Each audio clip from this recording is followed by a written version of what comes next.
గాన కోకిల సుశీల సినీ జీవితం 1953లో వచ్చిన కన్న తల్లి చిత్రంతో మొదలైంది.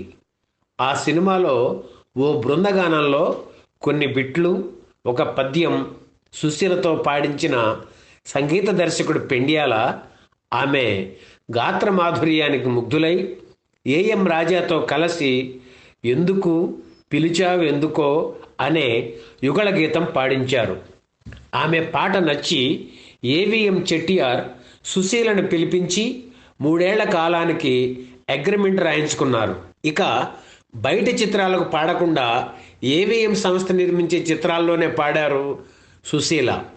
ఆ కాంట్రాక్ట్ ముగిసిన తర్వాత అన్నపూర్ణ సంస్థలో పాడే అవకాశం రావడం సుశీల గళ జీవితంలో గొప్ప మలుపు. అక్కినేని, సావిత్రి జంటగా కేవీ రెడ్డి దర్శకత్వంలో దొంగరాముడు చిత్రం నిర్మిస్తున్నారు అన్నపూర్ణ పిక్చర్స్ అధినేత దుక్కిపాటి మధుసూదనరావు. ఆ సినిమాలో సావిత్రికి గాయని జిక్కీతో పాటలు పాడించి రికార్డు చేశారు. హీరోయిన్ చెల్లెలు పాత్రను పోషిస్తున్న జమునకు గాయని కోసం దుక్కిపాటి వెతుకుతున్నారు. సుశీల ఓ తమిళ చిత్రం కోసం పాడిన పాట విని ఆమెను పిలిపించి దొంగరాముడు చిత్రంలో 3 పాటలు పాడించారు. ఈ సినిమా కోసం సుశీల అనురాగం విరిసేనా పాట పాడుతున్న సమయంలోనే విజయాధినేతల్లో ఒకరైన చక్రపాణి విని మిస్సమ్మ చిత్రంలో బృందావనమది అందరిది అనే పాట పాడించారు. నిజం చెప్పాలంటే ఈ పాట గాయని ఏపీ కోమల పాడాలి. 2 నెలలు రిహార్సల్స్ కూడా చేయించారు. అయితే పాట పాడే సమయానికి పారితోషికం విషయంలో తేడా రావడంతో కోమల తప్పుకున్నారు. ఆ అవకాశం పి సుశీలను వరించింది. మిస్సమ్మ చిత్రంలో హీరోయిన్గా నటించిన సావిత్రికి లీల నేపథ్య గానం అందించారు. విజయ సంస్థలోకి ప్రవేశించిన తర్వాత సుశీలకు గాయనిగా ఇక అన్ని విజయాలే.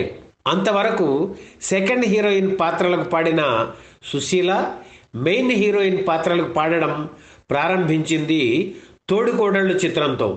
ఆ సినిమాలో సావిత్రికి తొలిసారిగా పాడారు సుశీల. ఈ సినిమా తెలుగు వెర్షన్లోనే కాదు, తమిళ వెర్షన్లో కూడా సావిత్రికి నేపథ్య గానం అందించారు.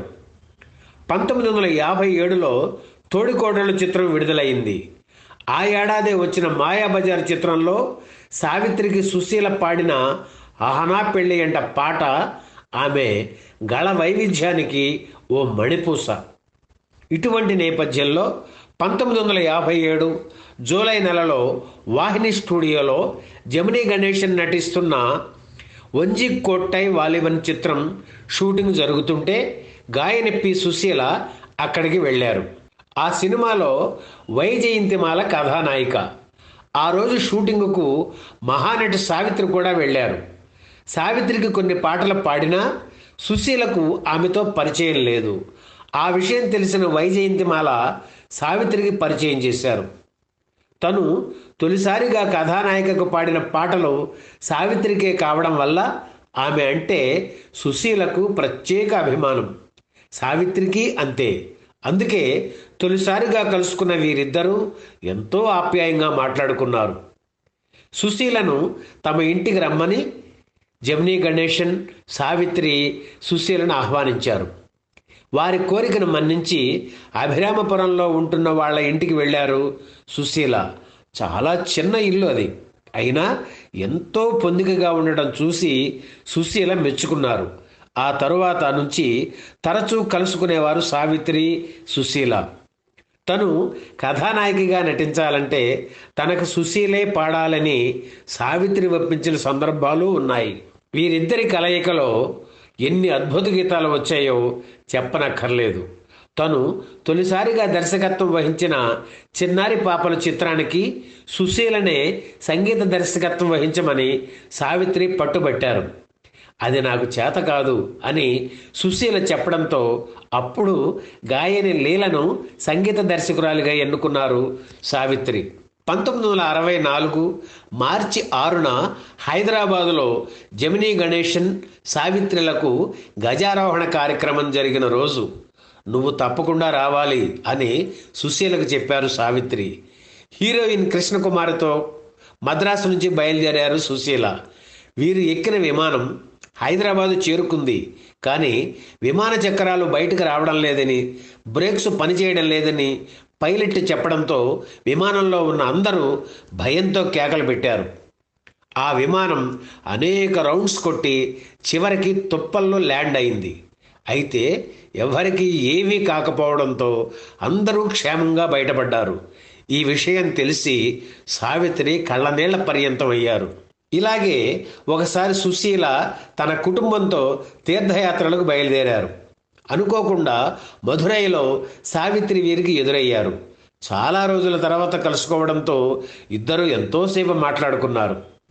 రామేశ్వరంలో కలుసుకోవాలని నిర్ణయించుకున్నారు. కానీ సుశీల ఫ్యామిలీ తంజావూరులో ఉండగానే తుఫాన్ మొదలైంది.